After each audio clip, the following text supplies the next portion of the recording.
Помощь бойцам на передовой сейчас является одной из самых важных задач.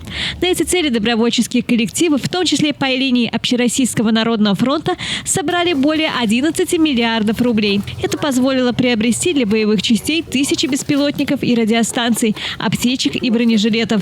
Как подчеркнул президент Владимир Путин, такая поддержка из всех регионов нашей многонациональной страны бесценна. Она укрепляет боевой дух наших ребят. Они знают, что в них верят и ждут их с победой. Вся страна, простые люди, по 1000 присылают. 11 миллиардов рублей собрали на нужды армии, на нужды фронта. 11 миллиардов, да, вы сказали? Но, послушайте, люди по 1000 приносят. Вся страна в этом участвует. Это позволило приобрести и дополнительно доставить в боевые части тысячи беспилотников и радиостанций, бронежилетов, аптечек, другие столь необходимые для бойцов вещи на передовой. Но дело даже не в этом. Предприятия раскручиваются, как мы знаем, работают.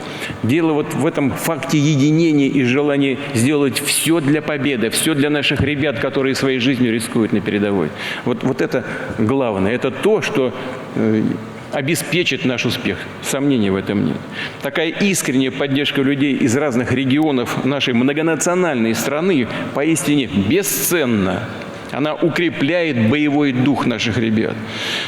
Они знают, что в них верят и ждут их с победой. Народный фронт в Чувашской республике передал очередную партию помощи бойцам на передовой. Приказ командира – 30 минут на разгрузку. Это время, за которое можно безопасно разгрузить доставленный бойцами груз и не быть обнаруженным вражескими техническими средствами разведки. Сегодня региональное отделение Народного фронта привезло в Запорожскую область очередной гуманитарный груз, который состоит из цифровых раций, которые мы только что передали, и также огромного количества других необходимых товаров для выполнения боевого долга нашим бойцам на передовой. Это и медикаменты, это и хозяйственные товары, электрогенераторы, все то, что облегчает быт и выполнение боевого долга наших ребят на передовой. Бойцы с передовой также поделились тем, что более всего востребовано сейчас за ленточкой. Прежде всего нужны различные технические средства для выполнения боевых задач. Конечно, военная техника, бинокли, рации, прицелы, дроны и прочее дорогостоящее оборудование. И одному человеку чаще всего не под силу их приобрести. Но для этого и создан благотворительный фонд «Народный фронт. Все для победы». Во-первых, это цифровые радиостанции. Что это означает? То, что они имеют защищенность. То есть переговоры, которые, например, мы между собой будем вести, они будут защищенными. То есть, например, уже противник их не сможет так легко распознать, узнать, вообще услышать, о чем мы переговариваем, если, например, были бы аналоговые. То есть у них имеется такое свойство, то есть переговоры защищенные, это как бы самое главное. То есть расшифровать они их не смогут. Это основная причина, почему мы их и заказываем, и пользуемся ими. Ну и, во-первых, естественно, дальность связи увеличивается. Это, во много раз, например, по сравнению с аналогами. То есть там даже в несколько раз она выше и качественнее, естественно.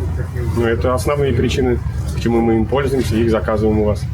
Помимо этого нужны стройматериалы и инструменты, необходимые для оборудования укреплений. Это генератор, без которого на передовой совсем никак.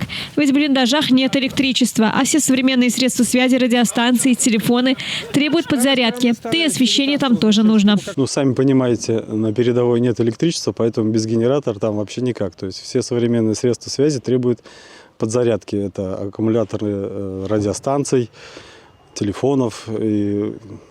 То есть без генератора совершенно никак. И освещение какое-то в землянках, в окопах по возможности. А укрепления, которые все равно строятся так или иначе, они, конечно, нуждаются в обычных строительных материалах, лопаты, бензопилы, чтобы распилить какие-то бревна, деревья. Все это очень-очень необходимо, потому что